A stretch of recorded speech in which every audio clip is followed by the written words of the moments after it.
All right, y'all. So let's talk about this. So Netflix, I seen this a couple of days ago, but I didn't really feed into it, and then it got my attention again. It wasn't even a video; it was a posting, right, from Netflix / WWE, saying that they have an accumulation of 340 million views, right, within the year of 2025. Now, if you looked at their ratings, and you know that their opening night was their biggest night on Netflix. Well, something did come out of that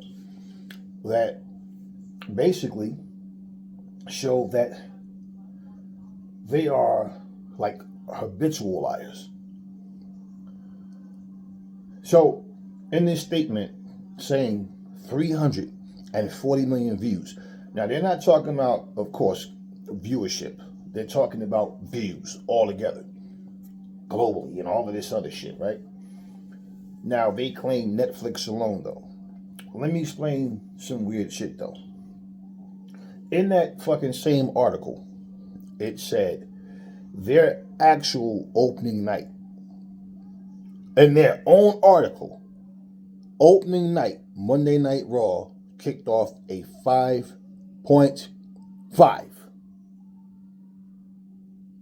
Not a 5.9, a 5.5.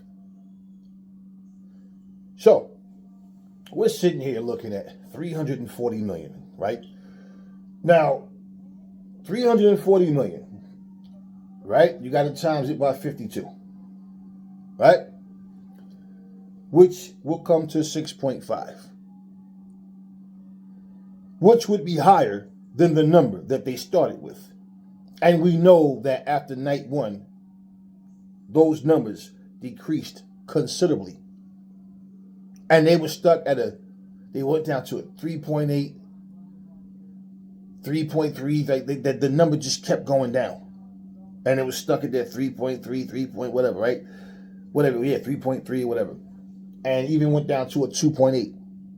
Now, the viewership on a weekly basis was decreasing. And they might be able to maintain 2-3 weeks in a row, and then it dipped down. So, how the hell are you averaging a 6.5 weekly when opening night wasn't even a 6.5? And not to mention, in their own article, as I stated, it said that opening night on Netflix was a 5.5.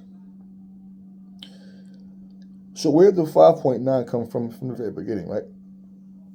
Which means, see, not only are they lying for the WWE because they have this long-term contract, they want the numbers to increase, they want to pick up things, but you see lying. This is the thing that gets me about people. If a person or any individuals will lie to you to make you believe something that's not true, obviously, how do you respect that? You guys know that number cannot be fucking real. You know it. So when I looked at this shit, I said, damn, this is crazy. This is like really crazy. Look, in that article, right? There's an explanation too about how there's another article rather that explains on Netflix, right? If you watch 2 minutes of that show, it's considered a view. That's what you see happen on like YouTube and shit and all. Like when you post a video, and sometimes you'll look at your video, right? I do this on purpose. And then you'll look at your videos. Anybody who posts videos knows this, or should know this. You'll look and go, all right, I watched the video 3 times. You back completely out and go back in, and what does it say? 3 views. Okay, I watched it 4 times. Back out, go back in, 4 views. And I'm not watching the full video. So we know that that's how that works. So let's just say, for example, if I tune into Monday Night Raw on Netflix and I watch 2 minutes of that shit's considered a view. Yeah. The thing is, people are not searching for those details, so they don't think about things like that. I keep telling you guys, people want to be a part of shit that they feel like is big. So for the WWE to try to make you think everything is bigger than it is, or for Netflix to try to make you think that any of that shit, right? They talked about all the themes, like the things that they did, and then the theme of Stranger Things being after the season finale, a week later, 5 days later, that this is what they used as the theme, which the show itself had nothing to do with a Stranger Things theme. Nothing that went on had anything to do with a Stranger Things theme. Nothing, right? But the thing about it is this, right?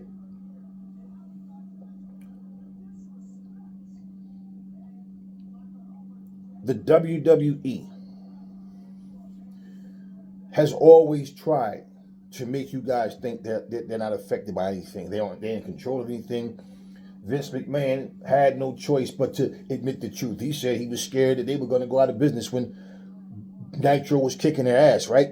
But remember how Vince McMahon tried to, well, they're beating us in the ratings, but, there's other things. It's not just ratings. We're beating them in, our merchandise sales are higher. And, what did you go look that shit up just for that interview so you could tell who gives a fuck about merchandise? The eye test is what we go by. They were kicking your asses, and the ratings is what we go by. And they were kicking your asses. Now, when you guys were up in the ratings, merchandise and that shit came up. It was just the simple fact that you had the highest rated show. See, here's the problem with pro wrestling. We know this. It's always one company has to die for the other to live, right? And I'm sitting there watching. I was just interested in a way, just to hear what type of excuse Eric Bischoff was going to have, because basically they talked about, it was Steven Richards, and I think the guy Conrad, basically about. Now, I didn't give a fuck about the whole interview. I just wanted to hear what this motherfucker had to say, and I didn't even watch the whole interview. I listened to him say enough, and I said, yeah. So he went as so far as to say that if they got a deal, they get this streaming deal or whatever, no, they come on a major network, they could easily, this was his word, they could easily become number 2. And I looked at this motherfucker and I said, yeah, I want to hear how he's going to double down on this shit. And he brought that shit up right from the beginning when he starts talking. And he mentioned that he said exactly what I just said, he said, right? And then he goes, he's talking about the visa issues and certain things, and like he's trying to be light about it, and says he's friends with the guy, the president or whatever the fuck of TNA, and he liked the guy and all this. They keep in touch, and so he tried to dance on eggshells about it. Let me tell you some shit, man. And this motherfucker had the nerve to say, this is Eric Bischoff. He loves the wrestling business. He loves to see the wrestling business thrive. Motherfucker, then you must love every other company other than AEW, because you sure as fuck never have anything good or positive to say about AEW. In fact, him saying that and listening to all the things he said about AEW, by that logic, that would be like any one of us going, hey, you see that chick right there? Man, I'm attracted to her and I really want to get to know her. Like, I really want to get to know this chick and see, if we could work something out. Because if she's as beautiful on the inside as she is on the outside, yeah, this could work, But you walk up to her and go, oh my God, who would want to be seen dead with you? Oh my God, you're not attractive at all. And then walk away and go, yeah, man, like I said, I really want to, get with this chick. That's his type of logic. Sheer stupidity. You say one thing, then you say something completely different. Man, this dude is full of shit. But notice what he said. They can be a strong number 2. They can easily be number 2. Who the fuck does anything with the second place mentality? And it shows that Eric Bischoff, once he lost his grip in WCW with the ratings and all that, his confidence wasn't there. He can make all the excuses about, well, I wasn't the guy in charge, it wasn't my company, and blah, blah, blah, whatever the fuck. But just to say they could easily be number 2. Anybody who goes into something thinking, like, well, we can't be better than WWE, realistically, in terms of fan base, in terms of being able to attract new people and more people, it's difficult to do that in any genre where something is known to be the number one company. That's like you can create a football league right now. Like let's like you can get Turkey Al Sheikh and a bunch of other multi-billionaires to create a whole new football league, and you will still have people. You will have people that won't even watch it. Fuck that, man. Man. It's the NFL for me. They don't even care if it's good or not. They just it's nope, nope, nope. Hey, I'm all NFL. They'll probably even go get an NFL tattoo to prove it to you. They don't care. That's just the way it goes. Same thing. They can create a whole new basketball league, and there's just going to be people that won't watch. Now, depending on how you do it, you can get a lot of casuals to watch, but that's the problem with casuals. Casuals will be the ones who go, "Oh, this was fun for the first 2 weeks. Now I'm bored," and they're not watching anymore. That's just how it goes. So in pro wrestling, it's the same thing when it comes to wrestling. You got to remember something. People don't want to see anything surpass the WWE. Even people who just might not watch this show regularly, but they just used to the WWE being around, they don't want to see anything surpass the WWE. So, like, just say, for example, for everybody saying that the WWE sucks right now, right? And it does, and it has been sucky for a long time. But let's say, right, a year from now, things change around, right? In your eyes, all the people saying it sucks is going, hey, everything's great now. The show is, hey, yeah, they got their mojo back, right? Now, let's say if that's the case, which could give a fuck, but let's say if that's the case. But the ratings are even lower. Are you going by the eye test or are you going by the ratings? Would you let the ratings discourage you from speaking good about what you saw if you feel like, nah, man, this show was actually good? Because this is what you do with every other company. So if the ratings are not where you think they should be, you don't know, then that company's not good. They can't get 1 million people. I might have talked about this in one of the videos, or it might have been one of the videos that I scrapped. Somebody says to me, they said that there's a channel, a guy who does content, I don't know, a podcast or a YouTuber, something, and they said that the guy was saying, they said, yo, you was right, man. I said, about what? He said, yeah, you said that if something doesn't feel big to people, they won't watch it, even if they won't talk about it or support it. Even if they watch it, they won't talk about it on their channels. And other people won't watch it based on the channels that they follow, listening for the information to know, well, if the show is worth watching or not. And he said that he saw a channel, excuse me, and he said a guy said that if a show doesn't get 1 million views, that he won't talk about it. Now, I didn't ask him, and he didn't really explain his logic, right? But this is what I said to him, and this is what I'm saying to you guys.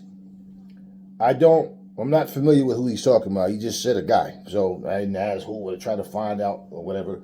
But he said that for the guy to make that comment, I said, if this guy is saying that he won't talk about a show on his channel, doesn't mean he doesn't watch other shows. Now, if he's saying he don't.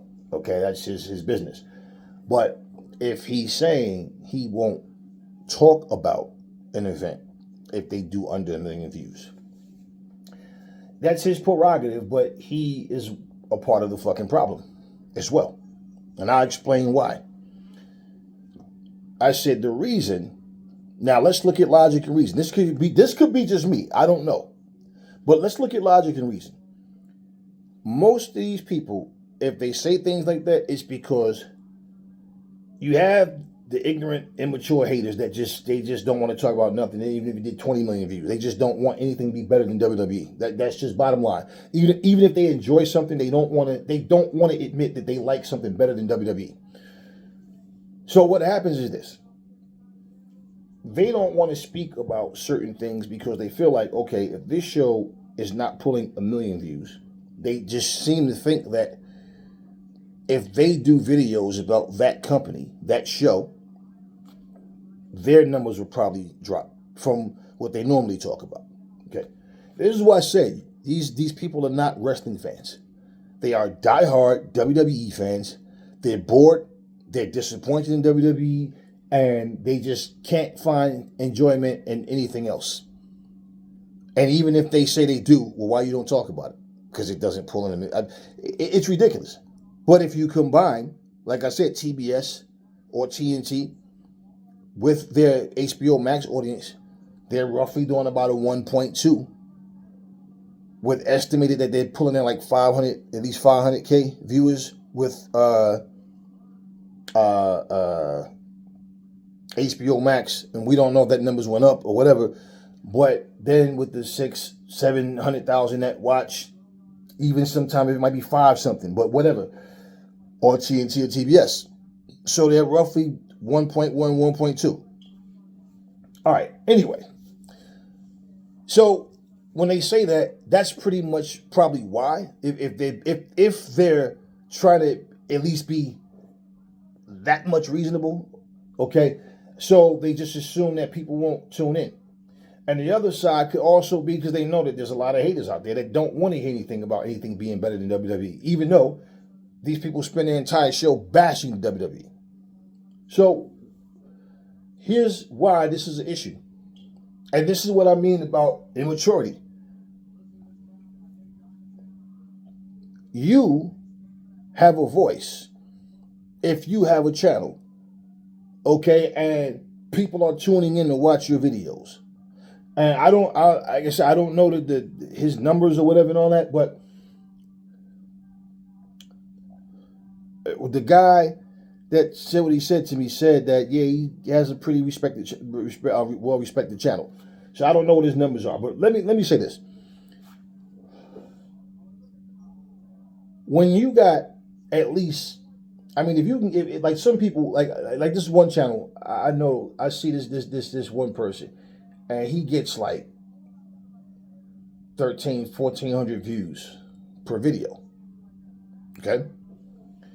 That many people are watching you, and they're listening to you bash the WWE for their bullshit, right? Okay, cool.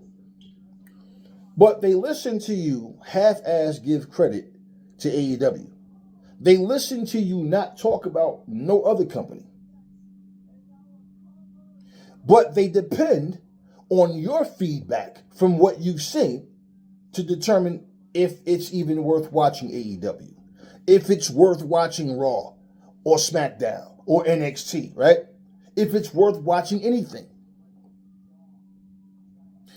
So they will make their minds up that those companies are not important. Why? They don't pull in a million views. Okay, well then that means if that's the case, if this guy is true to his word, then he shouldn't be talking about fucking SmackDown, because SmackDown has dropped below 1 million views. Well, what if the same thing happened to Raw? Your fucking wrestling channel, what are you going to talk about? You see what I'm saying? It makes zero sense. Which is why I changed the name of my channel from Xbox and Nintendo Force to Games and Entertainment, because I don't want to limit myself to talking about just one thing. I talk about wrestling more than anything else at this point. And, you know, sometimes I'll upload myself, record myself playing games and shit like that. And it's all just for fun. But for someone to have a wrestling channel but don't talk about wrestling, you're not a wrestling fan. And you're doing a disservice to the wrestling business. Calling yourself a wrestling fan, but I only talk about a company that does 1 million views or more. Then, I mean, just say, I'm a WWE fan. Just say it like it is. Because if I think that this is really phony. I can remember a year when this was after the Michael Jackson allegations and bullshit and all of that. And I can remember people outside playing all this gangster rap, all this hardcore shit, right? Yeah, street shit. And I'm sitting there looking at motherfuckers, and I said, man, you a real bitch. Why you say that? Because you a bitch. Well, I said, man, you out here doing all this tough talk. There's nothing tough about you. Motherfucker, you in there listening to Michael Jackson, Prince, Morris, they in the time and they're dancing and shit.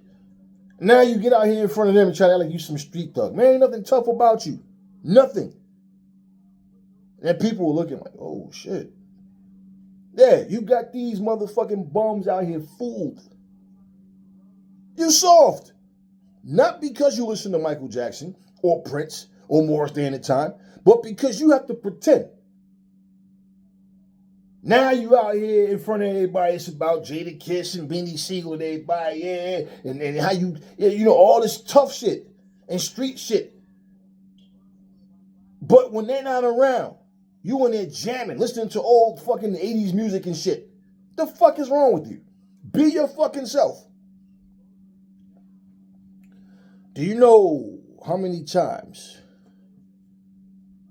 I wind up punching somebody in their fucking face because they didn't know me, they hear about me, then they meet me, and they like, instead of, you got some that, many of like, yo, he cool, man, he chill as fuck, yo, he don't fuck with him, but he cool as fuck, dude, you know what I'm saying? But then you got motherfuckers who, see, I guess I'm supposed to have my pants sagging off my ass and hunched over, yeah, nigga, yo, nigga, this is it, right? And then for some reason, them being a light-skinned dude, somehow, it's a disconnect from reality, and the motherfucker think a motherfucker soft because he light skinned or because y'all heard about dude, and they find out the hard way. Now you know what everybody was telling you, and it's like images, perception, shit like that. That's what get people like you think everybody the toughest motherfucker in the world because these weed smoking, alcoholic, drug taking motherfuckers.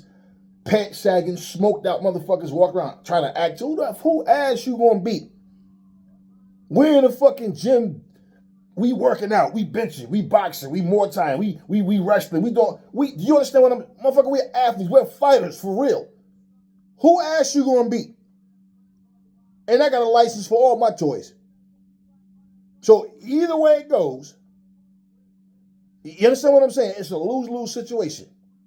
If you can't be your fucking self, what good are you? Now that story goes inside with the same shit. I'll sit back, watch AEW, love the show, but I'm not going to talk about it on my channel. And if I make mentions of it, I'll just make a simple little mention like it's, and I like the show, but I gotta find something to bitch about. And it's simply because we cannot say anything 100% positive about anything outside of the WWE. It's that simple, y'all. No company is going to grow the way it could because wrestling fans, okay? When you say wrestling fans, it's not enough wrestling fans. It's too many brand fans.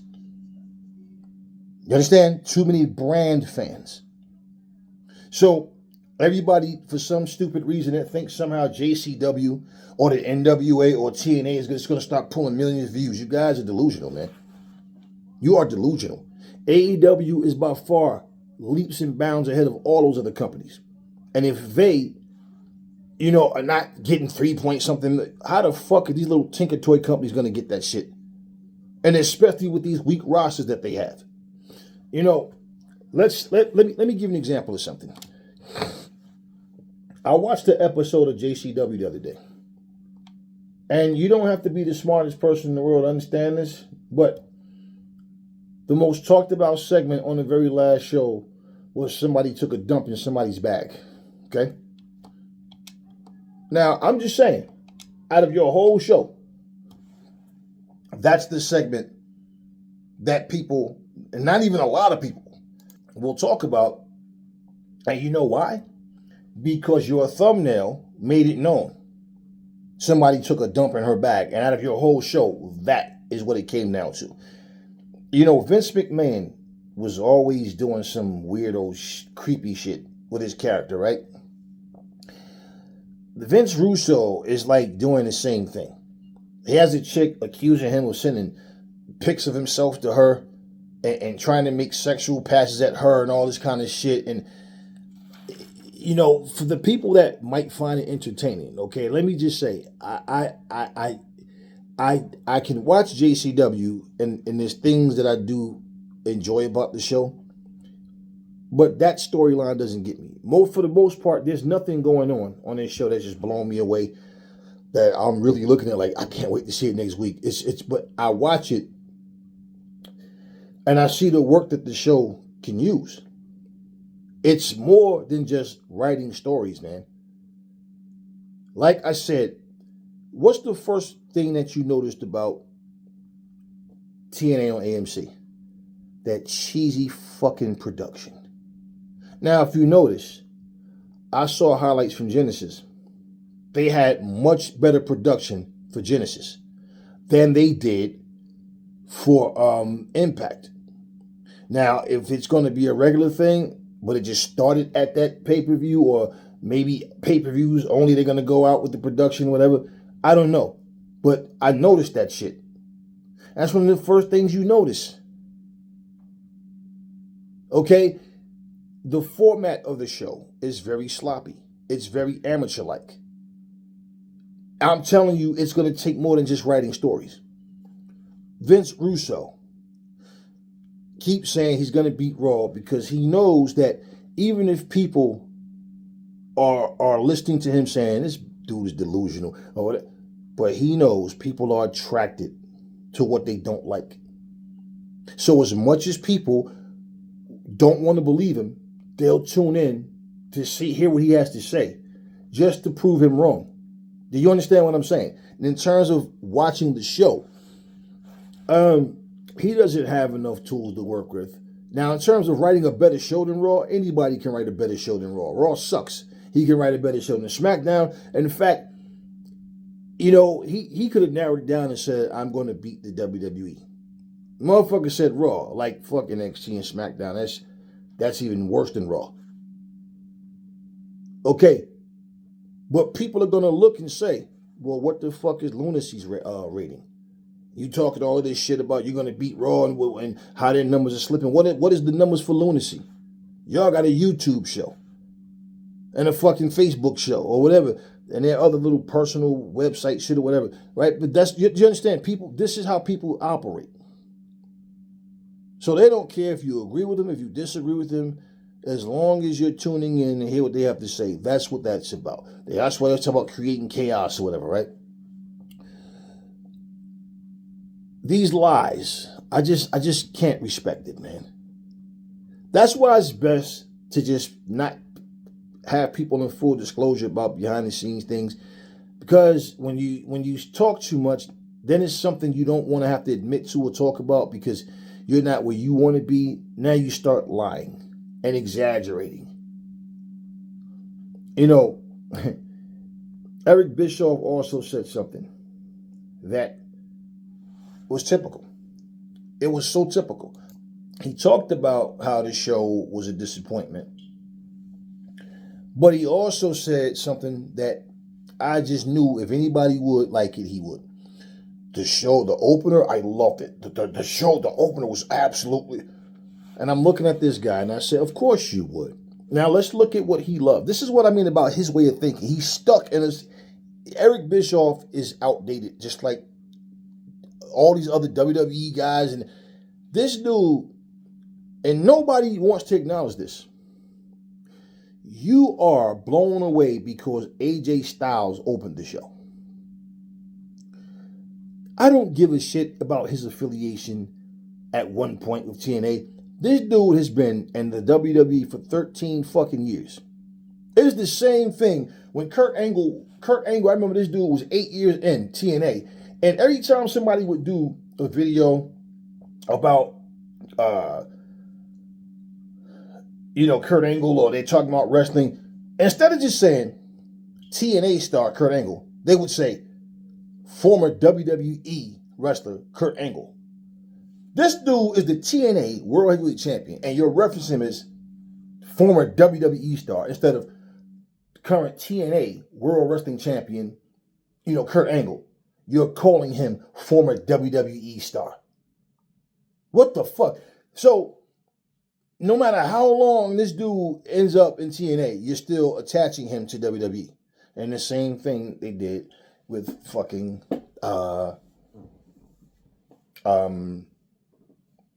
AJ Styles.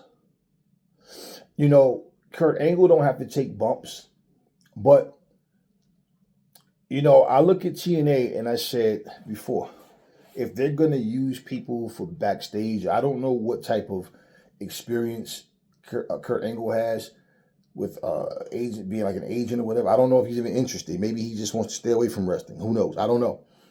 But a lot of these guys, you see them pop up when they're offered something that they can work with. Not to put him back in the ring, but he was a multi-time world champion over in TNA. And so was AJ Styles. But my whole thing was, where is the fucking current TNA talent to raise that fucking TNA banner? To proudly wave that TNA flag and stand up for that company? No, you got to get a guy that used to be there. That's a clear indication. There is nobody on that roster that would get that type of attention like a AJ Styles. Only exception would be Jeff Hardy. And then Matt Hardy following the two of them. But other than that, no. So nobody current under the TNA banner comes out and hype up the show. Someone who's not even in the fucking company. Remember, he drove off in a fucking car with his arm up in the air and then left, went to New Japan, then went to WWE. I mean, do you understand what I'm saying? Yeah, he's blown away because a guy who's not even in the fucking company, because of his past connection, came out and opened the show. Same guy, you, Ric Flair, Hogan, buried. Because Kazarian, remember that? Nigel McGuinness, all of them, you guys, Robert Roode, y'all put them all in the back burner for these WWE guys that you brought in. But he was so blown away. Of course you would be. This is exactly the point of what I'm saying. To give you a perfect example of some shit, man, and I like to give you these analogies and examples because there's a lot of slow fucking people out there. So, you guys, of course, you know who Run DMC is, right? And I can remember one time I was watching an interview. And the funny thing about the interview was it summed up what I had been talking about to one of my cousins, right? So we just sitting there talking, and I said, like I used to do music too. And my cousin is old-fashioned as fuck, man. Like this dude, we used to call him old man when we were like teenagers. Because he just always had like this, not so much of maturity, just he'll be in the bathroom like 2.5 hours, right? He'll plan something. It's his idea, but he's the last one to get dressed. Like we just call him old man. It's like, man, you were like an old man. Like just everything you do is like super slow. You take forever to do everything. Like, and he doesn't never want to go anywhere, right? So in this conversation, even back then, I never cared all this who's the greatest of all time and who's this. Like, I remember in a conversation, they was talking about rappers and shit. And Run DMC had an album out at the time called Crown Royal. When I listened to the album, I said, you really could say this is Run's album. Because DMC is only on like 2 songs. And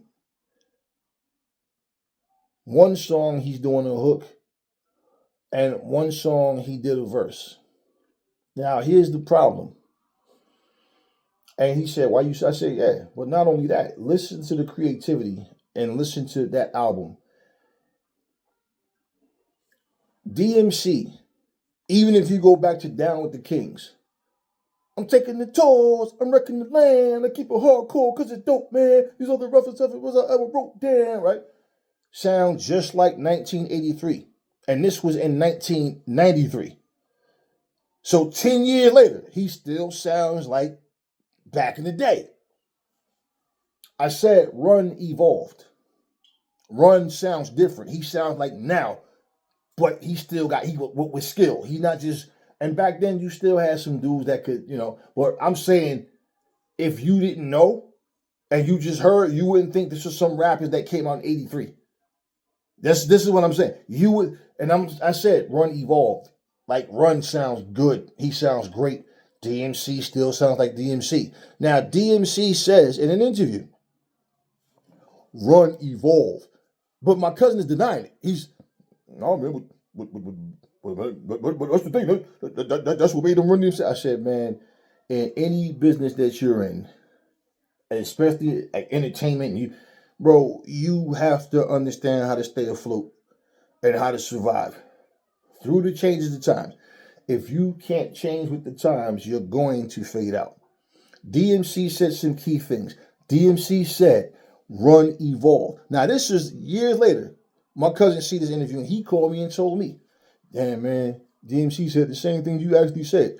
Oh, the shit you were denying. He said, DMC said, I'm the kind of person, right?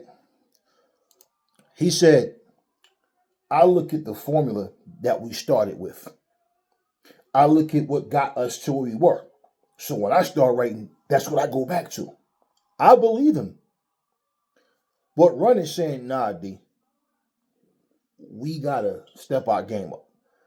Everybody sounds different. We can't come out sounding like we did 10 years ago. We got to evolve. And DMC could understand that. He told the story and said he got dissed by his own crew. He felt dissed because Jay and Run is like, D, like the stuff he's writing is not hitting. And they're like, yo, D, like, come on, man. Like, so the album is down. It's not just his voice, because he's on the album. It wasn't just his voice thing. That was everything. They want to, it's not like they tried to bury DMC. But basically, D couldn't keep up. That's the whole, he could not keep up.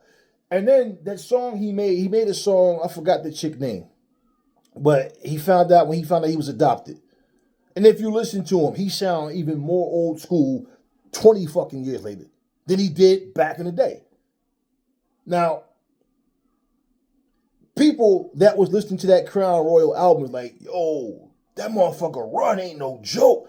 Run. Now they're talking about Run like in a whole different light. Like, this motherfucker is nasty with the pen. Not DMC. DMC still sounds like DMC.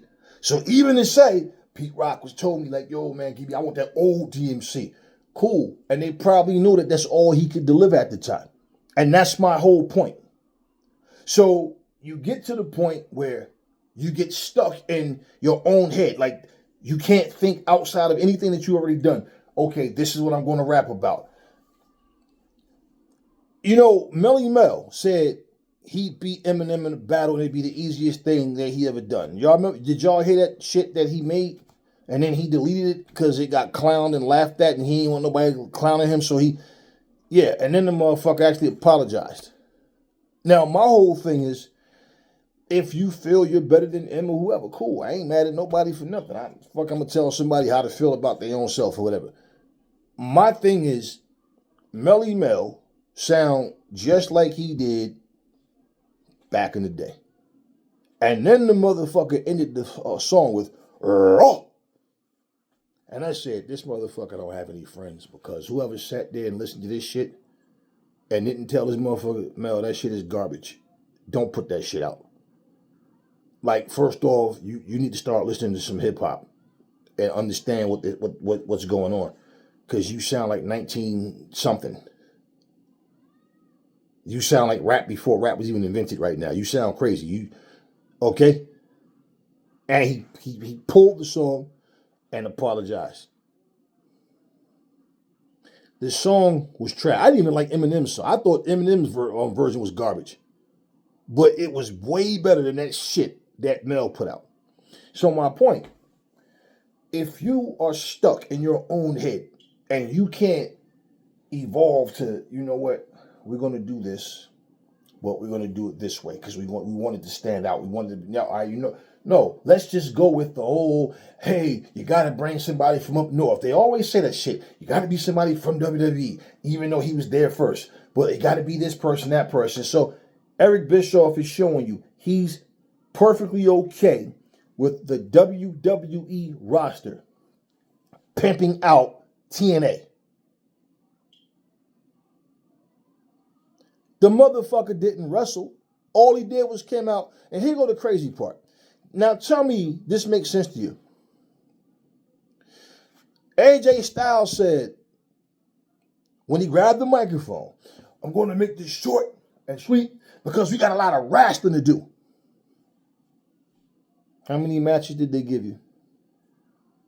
Tres. Uno, dos, tres, okay?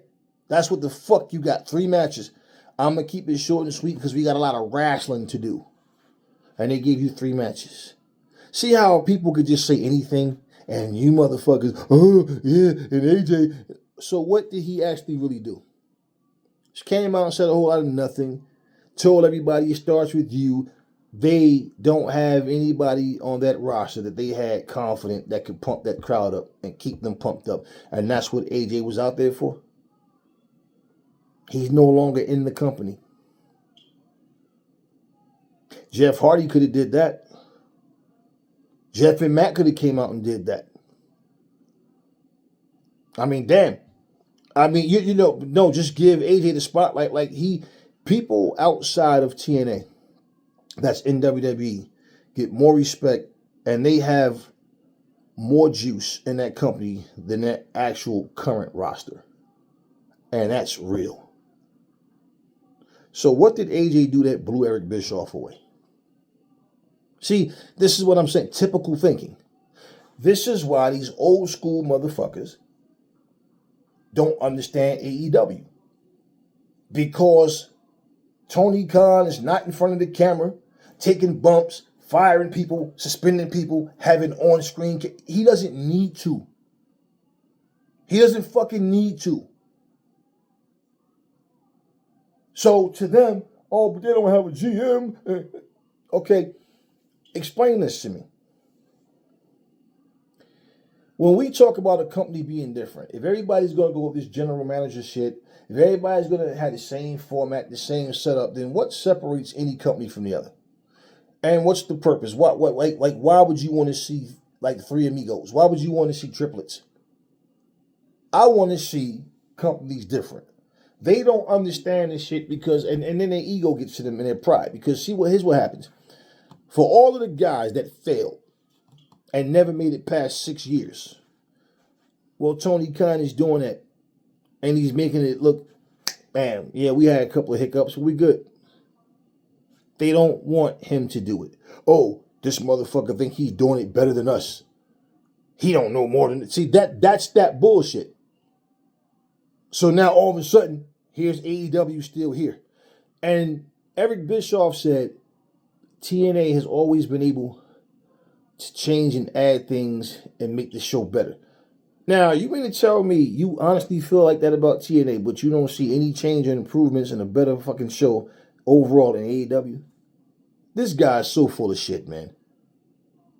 He is so full of shit. And I really feel like the failure of WCW, I'm not saying it haunts him and he can't stop thinking about the shit, but I'm saying I believe that it's somewhere inside of him. Because Eric Bischoff talks and he knows when he talks, people will leave comments. Because it's really easy to bark orders out at people and talk like you got all the answers because you're piggybacking off of a show that you've seen.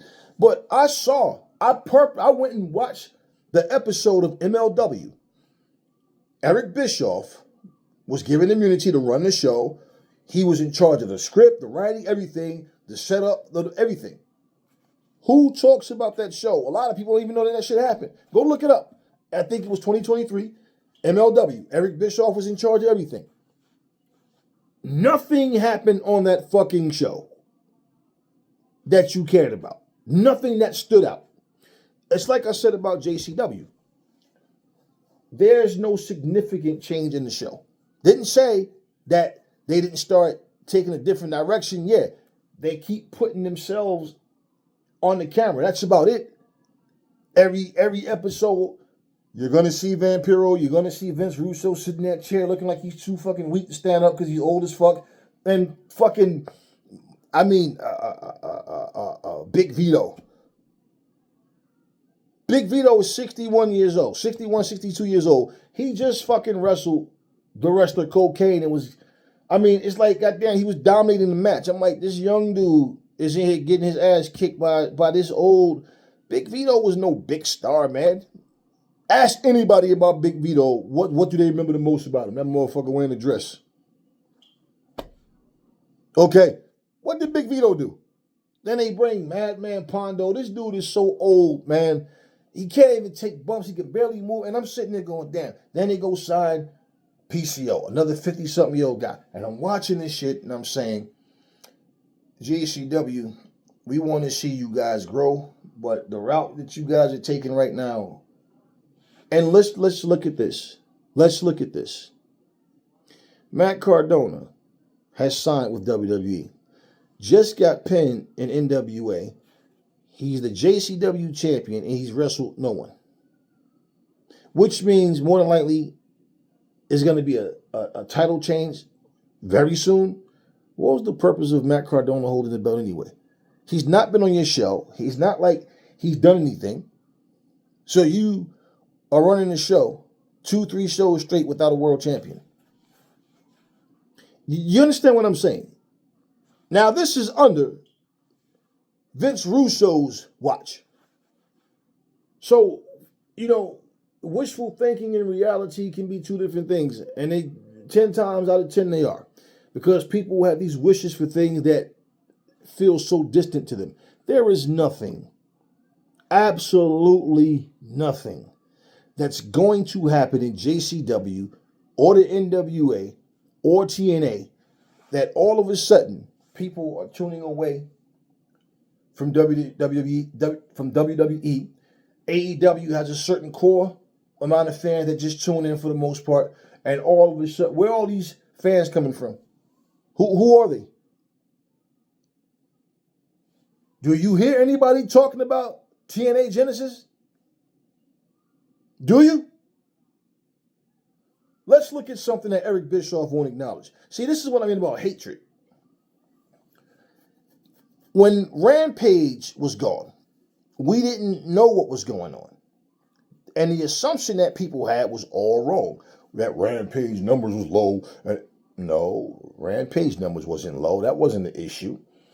The thing was, they wanted 2 shows. You got to look at the schedule. It would have been an injustice to either Rampage or Collision. What show did Tony Khan want to keep on? And Rampage was only an hour long. Okay? And basically, it made sense that, okay, we're going to just do away with Rampage. And remember, we started hearing all this stuff about another show that he was coming up with to replace Rampage. So all this talk. Well, what ended up happening, let's look at it. HBO Max welcomed AEW with what?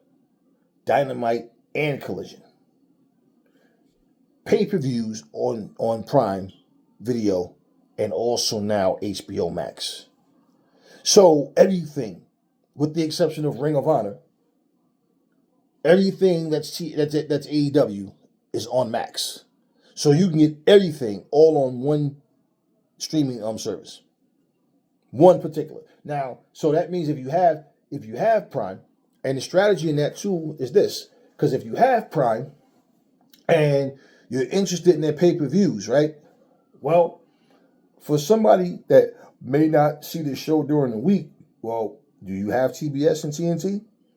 Because if not, maybe they'll get Max. If not, whatever. But they're in a great spot. All of their shows are on it. Now, question. Where is TNA's pay-per-views? Where is their show, Explosion? You understand what I'm saying? JCW has one show, Lunacy. NWA has NWA Power. Do you understand what I'm saying? Here's a guy trying to make you think TNA is right. No. After what you saw on TNA, are any of you going, I can't wait till it's Thursday to see TNA?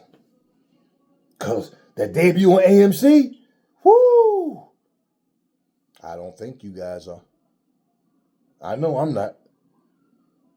And that's the whole point. Who the fuck wants, like, what happened that make you just want to see? Now, you see, the thing about someone who just loves pro wrestling doesn't mean just because a wrestling show is on that you have to watch. And I'm telling you guys like that keep thinking this way, that you think that all of the fans that stop watching WWE are automatically supposed to start watching AEW, so you can't understand why the ratings didn't go up more.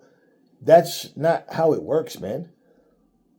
You can pick any company for that matter to say, well, I'm watching this, I'm watching this. It's not like these fans know each other and they're sitting there and all making the same. No, look, if you're a diehard fan of something, that means if you stop watching it, you probably just stop watching everything. Period. But if you are a fan of a genre, that can be the deciding factor. But what law, what rule says, like, automatically, all of a sudden now, what do you think? You think when WCW went away, all the WCW fans just start watching WWE? No, a whole lot of them stopped watching wrestling, period. Hey, fuck it, WCW's gone. And I'm done. How many times have you heard your elders say shit like, oh, I stopped watching wrestling once Bruno Sammartino retired. Oh, I stopped watching after Bob Backlund retired. Okay, that all of that happens. Then you got to also factor in, and this is, I don't know why people are so fucking closed-minded. You have so many streaming apps and so many different things on these streaming apps.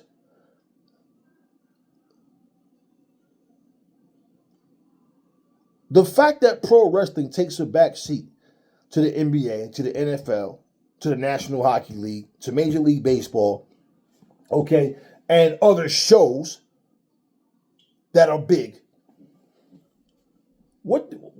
How much time do you have? Because a lot of y'all seem to think that everybody got different time zones, like wrestling fans somehow have more than 24 hours in a day. Everybody is not just locked in. The majority, look, some people have, like, all right, we go bowling every Tuesday. All right, we go play some pool every Friday.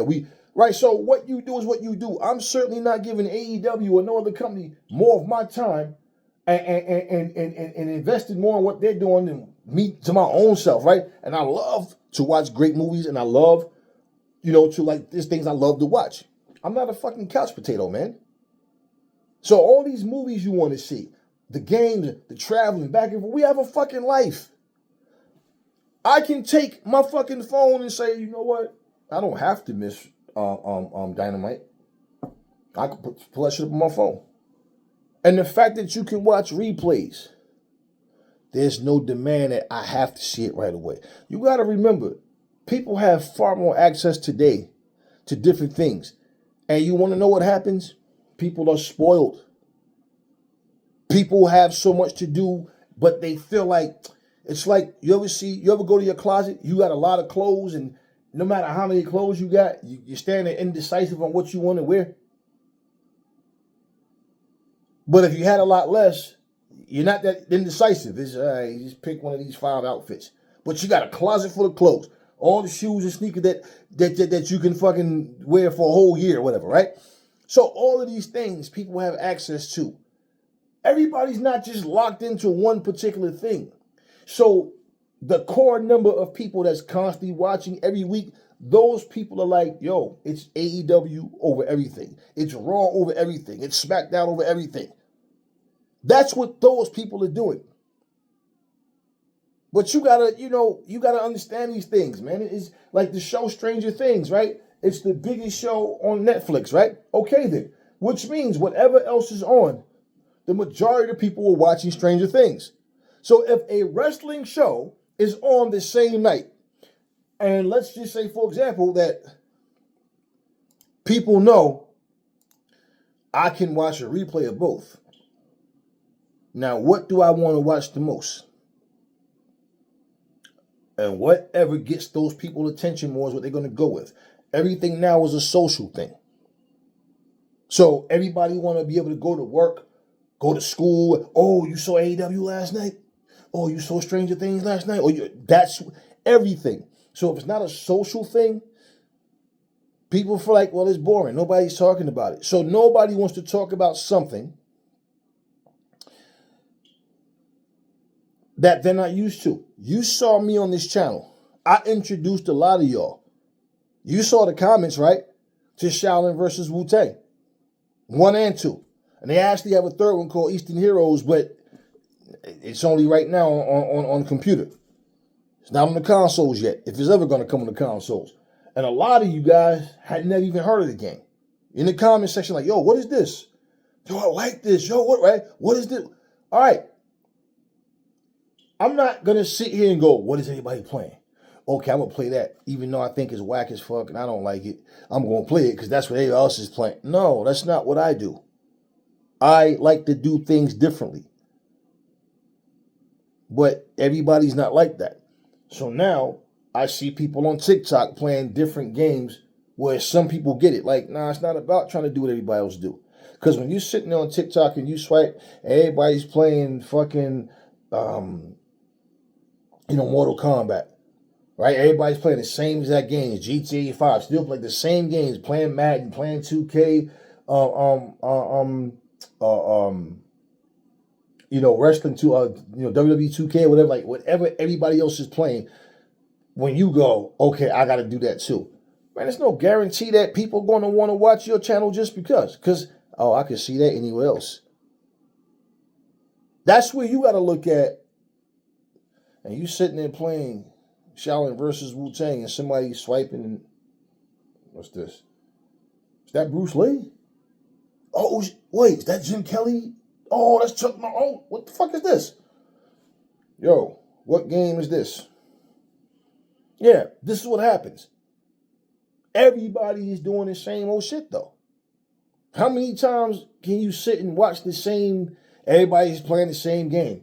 I love playing Marvel Rivals, right? But it's like watching people play it, it's a lot of moving, a lot going on. So for me, it's more of a game I like to play than so much than watch. You know what I mean?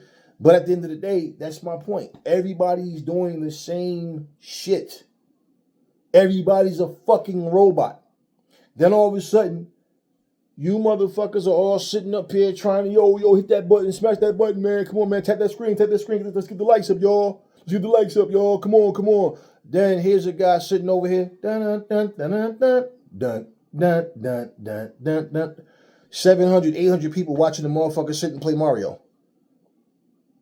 Yet, y'all got 13 people watching your channel. Yo, get the likes up. Right. You might have 800 people watching tonight. Tomorrow, your max might be 50. That's just the way this shit goes. Everybody's doing the same shit. So people want to see something different. You know what? Nobody else is playing this game. This person is. I like this game. They'll tune in. Now go back to what this person told me that a content creator said. I only talk about a show if it has 100,000, have a million views or more per show. That's not a wrestling fan, man. That's a WWE fan. Let's be real. And like I said, if Raw dropped beneath a fucking million views, then you have nothing to talk about. Plain and simple. You have nothing to talk about. You can change that narrative. Because if you're talking about these shows, you can help put interest in people. The same way they take your word if Raw was garbage, if SmackDown was garbage, should we watch it? The same way they take your word for it. You can say, hey, listen, start watching AEW. It's a great show. It's wrestling. It's pro wrestling. It's different, and they have the right to be different. Start watching AEW, y'all. I'm telling you the show. No, but instead of doing that, no, but if I say that, people going to be in the comment sections arguing. See, this is the type of shit I'm talking about. People can't be who the fuck they are.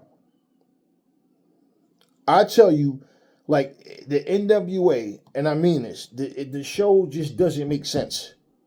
Like, the segments are like ads. They just don't have shit to do with what's happening in the ring. And it's like they videotape a bunch of shit and then stitch together.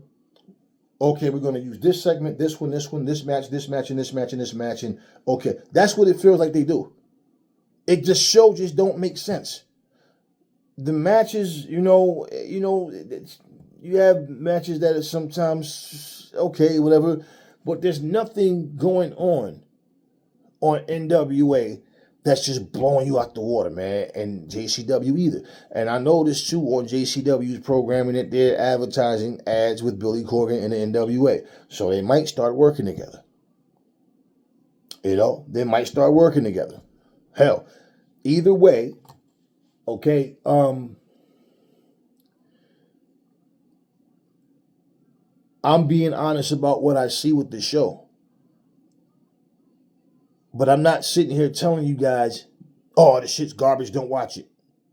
When WWE, if it wasn't for all the bullshit that what these people are, like who they are as the scumbags that they are as people, the most I would tell you is I just don't enjoy the show. Because the shit is trash. There's nothing exciting about it. But it's all that other shit that goes with it. That's why I don't care about the WWE at all. If they went out of business tomorrow, I wouldn't give a fuck. I don't care about the people that run that shit. And for all the people that just have a job and they're just doing their job, I get that. But I really don't care for the WWE. And in life, there's times when people strike, they boycott, they do all types of shit. And the entertainment business, you see these fucking people walk around here like when John Cena, they had that strike, the movie strike. That's when the people don't understand. That's what brought him back to pro wrestling. With the shit that was going on with the movies. Okay? That's what brought him back. This is the opportune time to come in and make some money, earn a living, and get back in the swing, get back into the loop with wrestling. And that's what that pretty much was for John Cena. And people forget that shit. But this is what I'm telling you. You walk around and you see what's happening, you hear what's happening. Mick Foley said, bye-bye, I can't fuck with y'all. But everybody else said, shh. All right?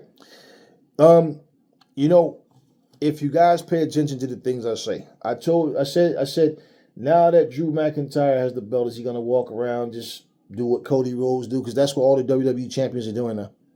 They just get a belt and walk around every week with the belt on their shoulder just talking. Jade Cargill, same thing. And to be honest with you, the belts don't even mean shit. Like I said, the 2 trophy belts, you say 3 with the females, well 4 with the females, as far as who they see as the top female or the top guy on SmackDown and Raw. The belts don't mean shit, but it just who they put the belt on at the time.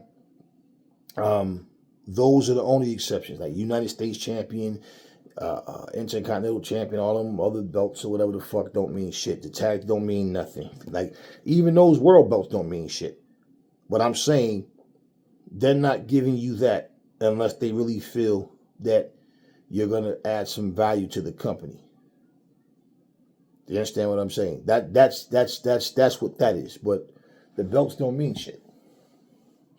Y'all see CM Punk come out a couple of weeks ago, wrestle with his shirt on, right?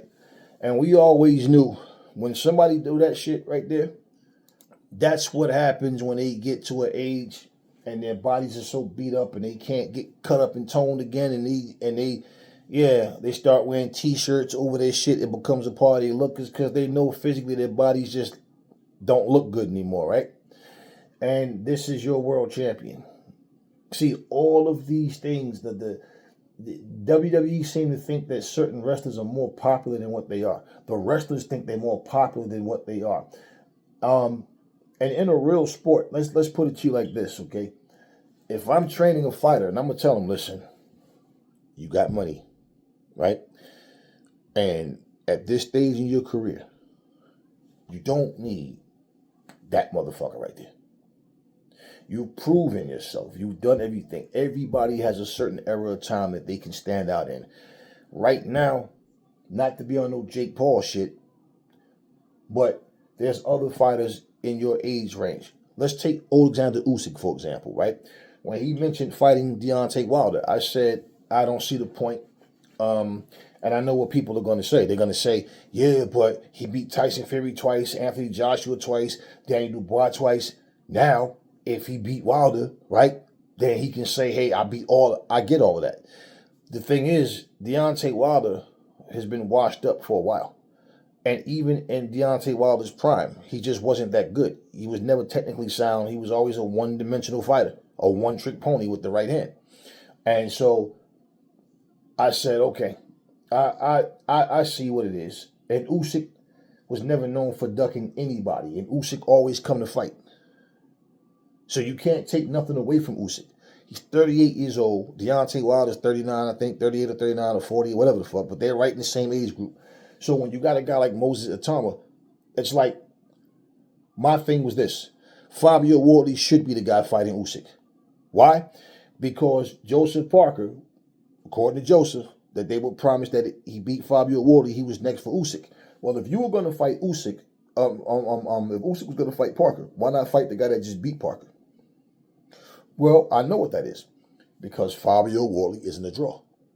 And even though Wilder is washed up and basically pretty much done nothing but lose the majority of his fights, he got beat up by Joseph Parker, he got knocked out by Zhale Zhang, and his last opponent was ranked 238 in the world. A guy who you can't even find his fights. You go dig up his name, you can't even find fights on this dude. That's how garbage this guy was. Okay? And is. And all of a sudden, a title shot with Usyk out of nowhere, but this was Usyk's idea. Now, I don't know that the fight is still going on because you don't even hear anything. So I think it was nothing but just a suggestion at first, and this was a direction that, but now you don't even hear the talks. But so my thing is, for Usyk, he was never a shit talker. But for somebody to have you ranked as pound for pound best fighter in the world, for somebody to have you up there and, you know, bottom line, you're making an exit strategy. So, you know, you've proved yourself. And now it's about, okay, I have like 2 more fights left in me. Whatever. Strategic now. We want to go out with a big bang. Or you might want to go out on your sleeve, on your shield, so to speak. Either way, the point is, you know, you're being realistic about where that fighter stands. And you see what he can do, what's the same, what's not the same. Is the reflexes still there? Is the speed there? The power? Is the good chin still there? Is the footwork there? Is the leg still good? All that kind of stuff. So wrestling is scripted, and it's, you know, come on, let's be real. We got guys making other guys look really, really good. And that's what, for me, that's why I said when you look at the eye test, you got some guys that's just tougher than others, and you got a lot of guys that make guys look really good. But the guys that's making you look good don't get the credit that you get. So all of those different things I look at. And what I'm saying as far as, you know, you got guys like CM Punk coming out, you know, with the damn T-shirt on because he's flabby. And you understand what I'm saying? You just get to the point where now you're living off of your name. But in terms of your ability in the ring, it's not the same anymore. And people can see it. That's why people made a big deal out of him beating Braun Breaker, because it's like, come on, man, you can clearly see this dude is not, you know. That's why I said you got to learn, like when you look at what's happening in pro wrestling right now, right? And, you know, it's a different situation. All these different companies. I look at all it like as much as I can. Unlike most people who, like I said, they just watch a particular brand. But I look at all of these things and I say, you know what? If I'm watching a show, like I know in the independents, at some point when you're ready, you're going to want to go to the biggest promotion that you can. So if there's no room in AEW or WWE, maybe they go to TNA. Maybe they go to MLW or the NWA. And people should understand it's great that you have those options. You know, JCW is there, but JCW is I'll put they're in the category with the NWA and MLW.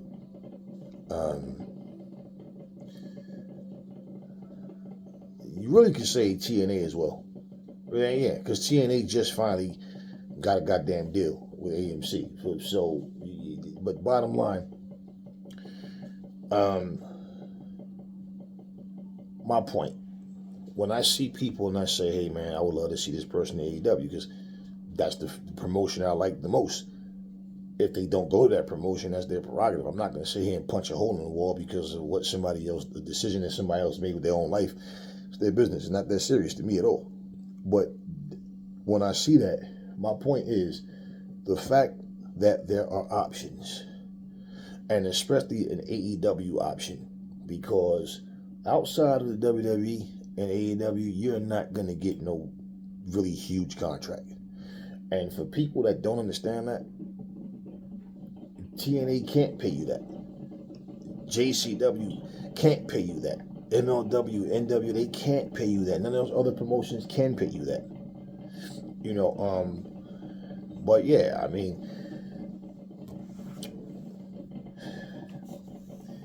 I don't know if it'll ever happen. Because I can say I don't know what it's going to take. I don't know if so-called wrestling fans actually become wrestling fans and support wrestling.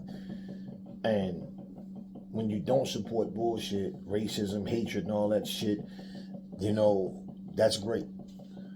But you got people that don't care about all that. They'll ignore it and watch it and complain about it. But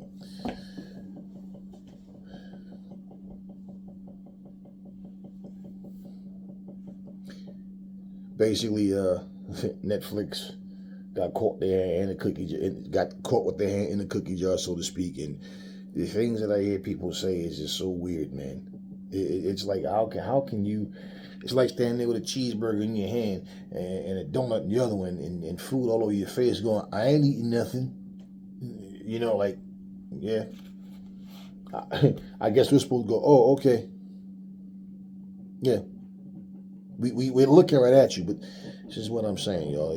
Like we gotta really, just use some common sense here, man.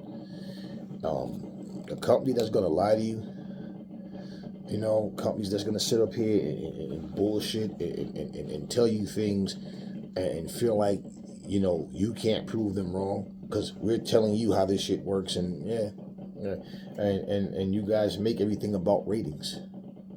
I don't give a fuck about the ratings. The eye test is what I go by. That's what I go by. Do I like this product? Is this a solid product? Yeah, that's what I'm saying. The funny thing is when AEW had their down period, and I'm saying the show don't feel the same, they going through these growing pains right now, creatively, and things are happening to where it just doesn't feel the same right anymore. But you understand, I was able to say that and admit that. I'm not like, man, the show sucks, I'm not watching it. No. But if Tony Khan was doing some racist shit and was doing a bunch of fucked up foul things like all this shit, that anything, like something offensive, and I'm not talking about making a mistake, I'm talking about just deliberately, I don't give a fuck, I am who I am, and just shut the fuck up and watch the show, I'd be like, fuck Tony Khan, the same way I'm saying with the WWE. And the problem with you guys is you will overlook what's really wrong, because all you care about is being entertained. And you're not even entertained. And for those who like what they get, they're not even in the conversation because they'll just accept anything anyway. And that's just the way these people are. But yeah, you should want to know that people are being honest with you. Hey, listen, people can lie to you about a lot of shit, but I can tell you what I'm saying is, you know the disrespect, this little racist shit, this little, all of this stuff. Back in the day, right, when people would say, most of my friends, or some of my best friends are white, or some of my best friends are black, or some of my best friends are Latino, yeah, that was always a cop-out. That was known to be a cop-out, to try to, I don't see color, or I'm not racist type shit. Fuck, you got to make all that. You understand what I'm saying? So, yeah, I don't see color, and this and that, and yeah, I told you, even like in my last video, with the inclusion, let's throw some black dudes in there and black women in there and throw some belts on them and put them on TV. Like I said in that video, include these motherfuckers with storylines and with triumph. Get them to the point where people are talking about the black wrestlers the same way they are Ric Flair and all of them. No. Until you do that, just throwing them on TV is to just shut these motherfuckers up so we ain't got to hear their mouth no more talking about racism. That's all that is. Yeah. Hey, listen, it's funny because I remember I said there's a lot of people that came through that WWF umbrella, right? And they do all these videos and, this dude, Pedro Morales, is one of the best they ever had. He was one of the most beloved they ever had. And who talks about Pedro Morales? They never talk about this guy. They never talk about this guy. And I remember Pedro Morales, man. Like, I can remember watching him as a little kid. And my thing was, even when you hear people talk about Bruno Sammartino or a superstar Billy Graham, right? And the people, Bob Backlund, Larry Zbyszko, and all, Pedro Morales' name came up in that loop as well. And the thing was, he didn't look like much, little chubby motherfucker, little curly hair and shit, but I mean, like, the dude, like, the people loved him. They never talk about this guy. So, my thing is, when people talk about legends and talk about legacy and history, people, this is why I'm saying, when you lame motherfuckers, Stone Cold, Undertaker, The Rock, it's always the same fucking people. But you don't bring up a Pedro Morales.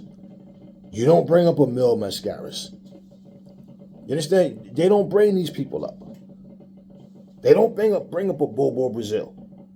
They don't talk about none of these other people. They don't talk about Buddy Rogers. They don't talk about Dick the Bruiser. There's so many people that contributed to this business. That's why I'm saying y'all need to check yourselves, because all y'all talk about is WWE wrestlers. And if you do dig into the past, that's who you talk about. They don't talk about Dr. Death Steve Williams and Terry Bam Bam Gordy. They're not talking about these people. They're not talking about these people. They talk about who they think people want to hear you talk about. And all of these people, Austin Idol, all these people was contributing. I used to remember as a kid to watch videos of him and Randy Savage. They had their feuds back and forth. I think that's Florida Championship Wrestling. And this was before Macho Man even came to the WWF. And Austin Idol was a guy that was good. And, the Baron Von Raschke, like, all these different people who we grew up watching, but you guys want to erase them from wrestling history. You want to erase our era of what we grew up on. And y'all sit back and don't see none of this shit. So everything that you say and everybody you talk about, it becomes, I have to say the politically correct answers. They don't talk about Ron Simmons and Butch Reed. Nah, they talk about the APA, but they don't talk about any of this shit. They don't talk about, hell, y'all don't even talk about the skyscrapers. They don't talk about Barry Windham. They don't talk about Dan Spivey. Everybody that y'all talk about either came from that WWF or WWE umbrella. They don't talk about Bruiser Brody. They don't talk about these people, man. They don't talk about Iceman King Parsons. But y'all are wrestling fans. No, you're brand fans.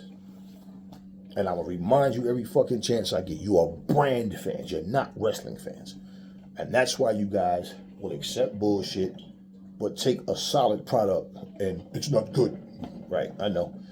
So everybody else is on drugs and they're just giving the company 10 fucking awards because they didn't earn it. I guess the WWE should have got it, right? Or TNA should have got it, but not AEW. Fuck out of here, man. Anyway, I think I said everything I need to say in this video. That's all I got for you guys right now. I'll catch you guys on the next video.